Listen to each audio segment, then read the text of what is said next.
Hi friends, welcome to Cuisine Vino. இன்னைக்கு நம்ம சூப்பரான ஸ்வீட் ரெசிபி பார்க்க போறோம். அதுக்கு முன்னாடி நம்ம சேனலை புதுசா பார்க்குற வியூவர்ஸ் ப்ளீஸ் சப்ஸ்கிரைப் பண்ணிக்கோங்க. பெல் ஐகானை கிளிக் பண்ணிக்கோங்க. அப்பதான் நான் எந்த வீடியோ போட்டாலும் உங்களுக்கு மிஸ் ஆகாம வரும். அண்ட் கண்டிப்பா வீடியோ பிடிச்சா லைக் பண்ணுங்க, ஷேர் பண்ணுங்க, கமெண்ட் பண்ணுங்க. இப்போ வாங்க இந்த ரெசிபிக்குள்ள நம்ம போலாம். இந்த ரெசிபி ஆல்ரெடி நம்ம சேனல்ல வந்து நான் போட்டிருக்கேன் vlogல. இப்போ நான் அதை தனியா உங்களுக்கு ஃபுல் டிப்ஸோட நான் உங்களுக்கு சொல்ல போறேன். டீடைல்டா இதுக்கு 120 கிராம் வந்து கார்ன் ஸ்டார்ச் எடுத்துக்கோங்க. ஃபுட் கலர் வந்து லெமன் கலர் எடுத்துருக்கேன். அண்ட் ஃப்ளேவர் வந்து பைனாப்பிள் ஃப்ளேவர் எடுத்துருக்கேன். நம்ம ஆல்ரெடி ரோஸ் ஃப்ளேவரில் பண்ணியிருக்கோம். பைனாப்பிள் ஃப்ளேவர் இன்னும் சூப்பராக இருக்கும். இதுக்கு வந்து 400 கிராம் அளவுக்கு சர்க்கரை எடுத்திருக்கேன். அதே அந்த டம்ளர்லேயே வந்து 1 டம்ளர் அளவுக்கு தண்ணி ஊற்றினீங்கன்னா போதும். இல்லைன்னா ரொம்ப நேரம் ஆகும் அந்த சிரப் பண்ணுறதுக்கு. ஏன்னா இந்த ரெசிபிக்கு ஃபஸ்ட் நம்ம சுகர் சிரப் தான் நம்ம ரெடி பண்ணணும். அதனால் 400 கிராம் சுகருக்கு எந்த டம்ளரை எடுத்தீங்களோ அதே டம்ளரால் தண்ணி விட்டு நல்லா வந்து கொதிக்க விட்டுருங்க. மீடியமில் வச்சு நல்லா கொதிக்க விடுங்க. அதில் வந்து சுகர் கரைஞ்சோடனே 1 டீஸ்பூன் அளவுக்கு லெமன் ஜூஸ் போட்டுக்கோங்க. அப்போ தான் அது கட்டிப்படாமல் இருக்கும். அதே நேரத்தில் உங்களுக்கு ஸ்ட்ரெச் பண்ணுறதுக்கு நல்லா வரும். பக்கத்தில் ஒரு கிண்ணத்தில் தண்ணி வச்சுக்கோங்க. அப்போ தான் நம்மளுக்கு அந்த சாஃப்ட் பால் அது உருட்டுற பதம் வர அளவுக்கு வர்றதை நம்ம அதில் ஊற்றி தான் நம்ம தெரிஞ்சுக்க முடியும். அதுக்காக தான் நம்ம வச்சுருக்கோம். இப்போ பாருங்கள் நல்லா கொதிச்சிருச்சு. இப்போ சாஃப்ட் பால் கன்சிஸ்டன்சி வந்துருச்சு.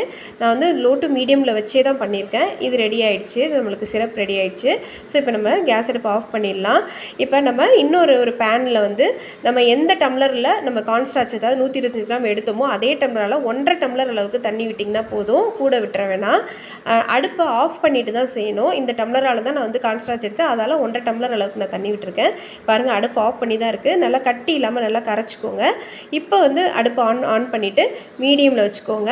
மீடியமில் வச்சு அப்படியே நல்லா கண்ணாடி பதம் வர அளவுக்கு அப்படியே கிண்டிகிட்டே இருங்க. நல்லா டிரான்ஸ்பரண்ட்டாக இருக்கும். அதில் கிண்டிகிட்டே இருங்க. நம்மளுக்கு சுகர் சிரப்பு நல்லா அரி ரெடியாக இருக்குது. இந்த மாதிரி ஸ்டேஜ் வந்தோடனே ஒரே நேரத்தில் நீங்கள் வந்து அந்த சிரப்பை வந்து சேர்த்துறாதீங்க. ஒரு அப்படியே கிண்டிக்கிட்டே வந்து பக்கத்தில் நீங்கள் அந்த சிரப் சேர்த்துட்டே இருங்க. பக்கத்தில் வந்து சிரப்போட அந்த நீங்கள் என்ன ஃப்ளேவர் சேர்க்க போகிறீங்களோ அதை வந்து எடுத்து வச்சுக்கோங்க. கலரையும் எடுத்து வச்சுக்கோங்க. இந்த மாதிரி ஃப்ளேவர் போடும்போது ரொம்ப கவனமாக போடுங்க. ரொம்ப போட்டிங்கன்னா நல்லா இருக்காது. அதுவும் பைனாப்பிள் ஃப்ளேவர் ரொம்ப கசந்துரும். அதுக்காக தான் சொல்கிறேன்.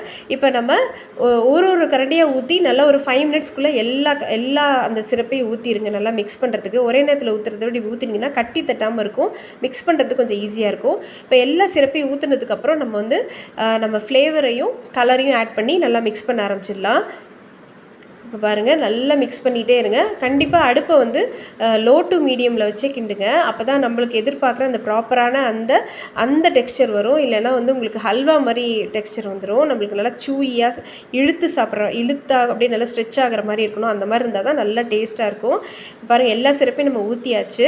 இப்போ நடுவில் வந்து ஒரு பிளேட்டில் ஆயில் தடவி வச்சுக்கோங்க. நம்ம ஊற்றுறதுக்கு உங்கள்கிட்ட ஸ்கொயராக ஒரு பாத்திரம் இருந்ததுன்னா அதில் ஊற்றுனீங்கன்னா இன்னும் சூப்பராக ஷேப் நல்லா வரும். இந்த ஸ்டேஜில் பார்த்திங்கன்னா நல்லா கட்டாய் விழுது. இன்னும் நம்ம வந்து கிட்டத்தட்ட ஒரு 35 நிமிஷம் எனக்கு ஆச்சு. எல்லா சிரப்பு ஆட் பண்ணதுக்கப்புறம் 35 நிமிஷம் லோ டு மீடியமில் வச்சு நான் கிண்ணதுக்கப்புறம் அந்த மாதிரி வந்து அந்த டெக்ஸ்சர் வந்துச்சு. இப்போ நான் பிளேட்டில் ஊற்றிட்டேன். இது நல்லா ஒரு மணி நேரம் ஆறட்டும். அது ஆறுற கேப்பில் நம்ம வந்து ஒரு 2 டேபிள் ஸ்பூன் அளவுக்கு சுகரு, அதுக்கு 1 டேபிள் ஸ்பூன் அளவுக்கு கார்ன் ஸ்டார்ச் சேர்த்து மிக்சியில் நல்லா பவுடர் பண்ணி வச்சுக்குவோம். ஏன்னா இதை வச்சு தான் நம்ம வந்து டஸ்ட் பண்ணுறதுக்கு ஒன்றோட ஒட்டாமல் இருக்கிறதுக்கு பண்ண முடியும். இப்போ பாருங்கள் எந்த அளவுக்கு ஸ்ட்ரெச் ஆகுது பாருங்கள். இந்த கரண்டியில் ஒட்டி இருந்த மாவு தான் அது நம்ம கிண்டினது. அந்த மாதிரி வரணும். அப்போ தான் நம்ம எதிர்பார்த்த அந்த ஃப்ளேவர் வரும். இப்போ இது நல்லா ஆறிடுச்சு. இப்போ நான் ஒரு பிளேட்டில் வந்து இந்த கார்ன் ஸ்டார்ச்சை கொட்டிட்டு இந்த பிளேட்டில் இந்த கத்திலையும் வந்து இந்த ஸ்டார்ச்சை இந்த மாவை தடவிக்கோங்க. தடவி இந்த மாதிரி குட்டி குட்டியாக கட் பண்ணிக்கோங்க. உங்களுக்கு எந்த ஷேப்பில் வேணுமோ திக்னஸ் வேணுமோ அதுமாரி கட் பண்ணிவிட்டு நல்லா டஸ்ட் பண்ணி வச்சுருங்க. இதை நீங்கள் வெளியில் வச்சா கூட சூப்பராக தான் இருக்கும்.